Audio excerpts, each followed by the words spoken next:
The silence on the other end of the line was deafening. "Mama?"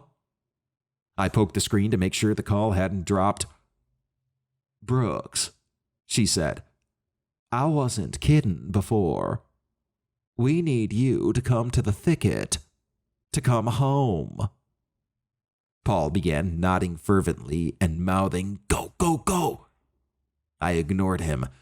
Instead, I swallowed hard. Well, I will, sometime soon, soonish, or not. But right now, the licking is next week. Yes, ma'am, I know, but I have, and it's not just any licking, Brooks. This is the great centennial licking. I closed my eyes. Shit. I'd forgotten the invitation I'd gotten earlier in the summer. It was a sign of the seriousness of this that she ignored my language.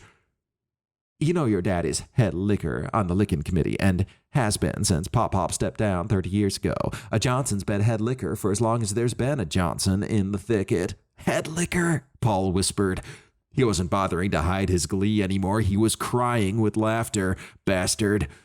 And he wondered why I never talked about this. There are other Johnsons, Mama. You have 3 children. Gracie could do it. Or Dunn. Or Aunt Bertie. Dunn's got late calves coming this week. Dairy business doesn't stop for the festival.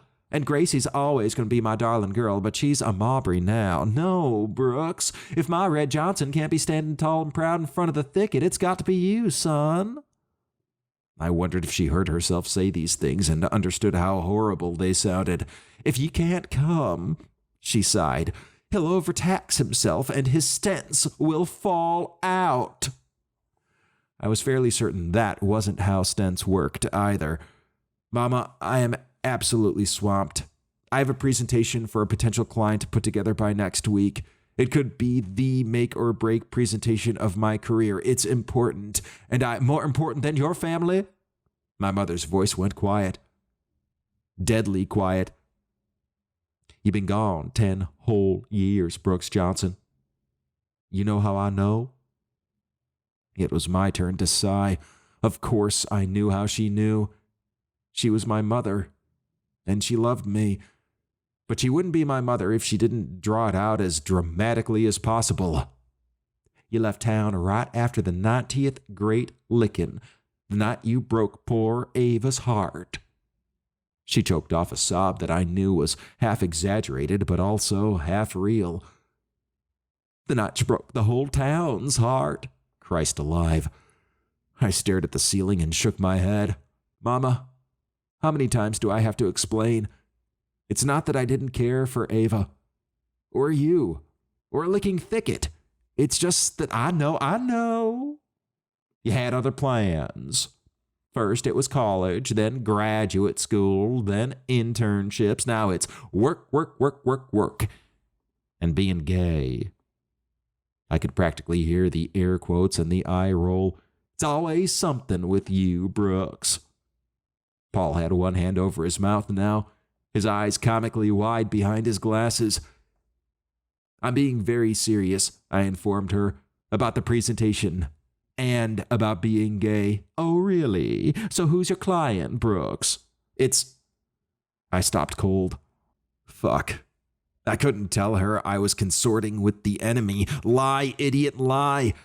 I can't tell you. It's a secret. Paul drew a hatch mark on an imaginary scoreboard with one finger. I had a feeling that point was not being awarded to me. I rolled my chair back so I could bang my head against my desk repeatedly.